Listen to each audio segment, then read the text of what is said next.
Hi colleagues, let us focus on this term 1 week 1 lesson plan. Yes, we did it last time, but it was a short week, so we don't really count that week. Okay, looking at this, we have arrival time, toilet, free play, and under free play educational toys, and then we have morning rain activities. We have breakfast. Up until this one, we already done this. Okay, they're included in our morning rain. We're not going to focus on them. We're going to focus on mathematics activity.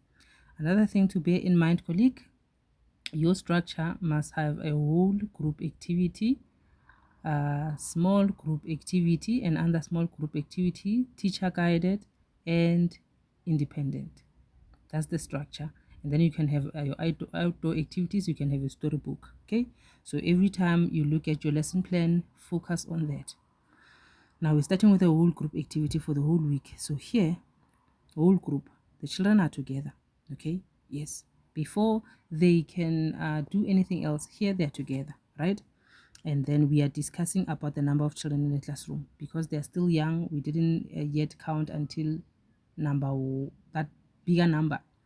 Now let us focus on one up to 5 in everything, right? For example, let's just discuss number. Let's just discuss number 1 instead of discussing the number of the group, because the children in the classroom, they can be many. Let's discuss on number 1, sort of like introducing number 1. What can we say about number 1? Kids, look around your classroom and see anything that stands alone. Oh, we have one chair over there, stuff like that. You see, another thing, can we clap hands one time? Okay, can we jump one time? We are reinforcing that number. Do you understand? Yes. Another whole group, that is Monday. And Tuesday, during whole group, um, we can discuss about the number of the classrooms that we have on the school. Okay, or something that goes alone. For example, office, we have one office in the school, colleague, children, I'm sorry, or we have one kitchen in the school. You see, yes, we are still reinforcing number 1. And now here on Wednesday, we are sequencing daily events. Okay, one child can stand up there and then talk about, just choose a topic for them, talk about the things that they did on weekend, or can they talk about what they do in the morning before they came here. What do you do in the morning before you come to school? We wake up, we brush our teeth, we bath, we eat breakfast, and then we come to school. That's a sequence itself. Okay, and it is a mathematical concept. And then on Thursday, matching objects, they can match them according to color or according to size. Anything. It can be puzzles, or it can be blocks themselves. Anything that can be matchable in your classroom. You know your classroom, you know the things that you have. Okay, and then on Friday, we have word problems. Word problems are, you give them scenarios, but you don't just talk, you talk while acting. Okay, they are there, all of them, they are surrounding you, and then you can sit on the floor with them so that you sit at the same level with them, and so that they understand. You can let them touch things, it's okay. Okay, children, I'm going to give you this 3 Legos. Okay, take one child so that you don't confuse them. I'm giving you 3 Legos. Okay, and then from then I take one. How many are you left with? And then let them tell you how many is left. Take at least 4 to 5 children. Or if you think you still have time, all of them one by one, depending on the number of children you have in your classroom. This is the whole group of activity. After the whole group activity, they run to the independent activities. Do you see this? They can run here wherever they want. Wherever they want. They can run to creative arts, book area, fantasy, blog area. They can run there. And then you go towards one area which you are focusing in. We are focusing on mathematics, meaning you'll be going towards mathematics area. Meaning this one they must not go to, because there will be these things that you'll be doing once you guide them. When they go to their independent area to do independent activities, you are going to do teacher guided activity or main activity with them. So now you're calling them one by one, or two by two, or three by three, depending on how you work in your classroom. Giving them undivided attention, making sure that they get the most out of what you're going to teach them. So on Monday, what are we doing? Children are going to use a dough, okay, to form pieces, and then after that, they are going to count those pieces. Let's say they are rolling, they are pinching, they are rolling those, they're making balls, okay, and they're making 5 balls, for example. Okay, let us make 5 balls, and then from then they're going to count them, help them to make those balls, and then they're counting, and then done, and next another child, so on and so forth, until all those kids are done.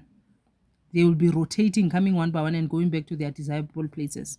That is Monday. On Tuesday, what are they doing? They are counting how many blocks in a tower. So they are going to form a tower because they will be in a block area, right? They will be they're going to form a tower, and after that, they are going to encourage them to build a tower which has 5 blocks, okay? And then from then they are counting the block, okay? And then on Wednesday, fantasy area activities. You'll be around the fantasy area this time. As they pretend to be grown-ups, they set the table and count spoons, plate, cups, count 3 pieces, put number symbols in each and every piece on the table. Okay, so have that table. Okay, you can just put it next to the fantasy area because they want to play, but then this table is untouchable. This is where you're going to do work with them while they are playing, even if they go to the fantasy area while they're playing, but this table they must not touch, because that's where you're going to put your what's this, the spoons, the plates, and the cups that are going to be marked with a number on top of them, so that they will keep on counting them. Maybe you'll have 3 spoons or 3 plates and 3 cups, and then when a child comes, they choose, I want to count spoon, and then they start counting spoons. I want to count plates, and then they start counting plates. And then I want to count cups, then they start counting cups. Okay, that will be done on Thursday. Is it Wednesday? I'm sorry about that. And then during Thursday, you're going to select the book area, and then you're going to draw 3 square shapes and triangles on top to make school building. Okay, so you're going to draw a you can draw them first. You can draw them first so that they can see what you want. So you, or maybe direct them. Okay, kids, draw a square, and then on top of the square you put triangle. We are building the school. This is an activity that is based on the theme. We are building the school.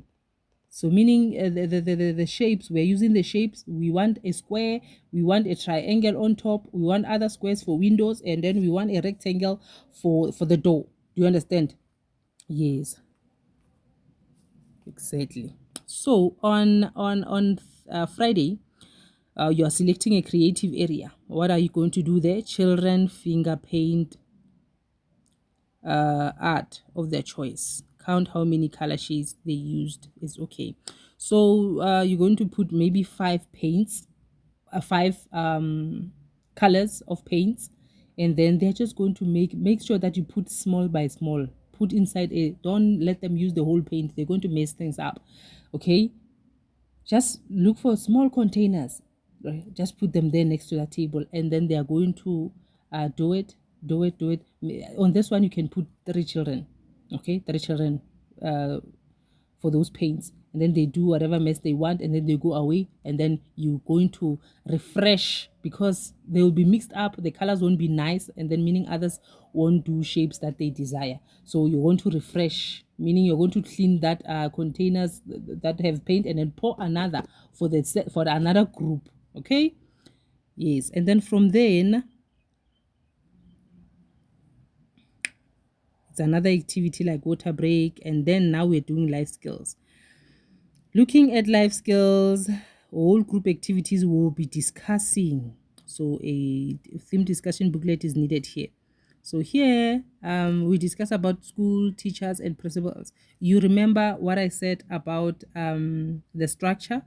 Whole group activity, teacher guided activity. Under the whole group activity, small group activity. Under the small group activity, we should have teacher guided. We should have also independent. Okay, so even on life skills, we're going to use the same concept. Okay, now we are discussing whole group activity. We discuss about the school, teachers, and the principal. Okay, let me say the first video will be for mathematics, and I'll do another one for life skills. Okay, because the time.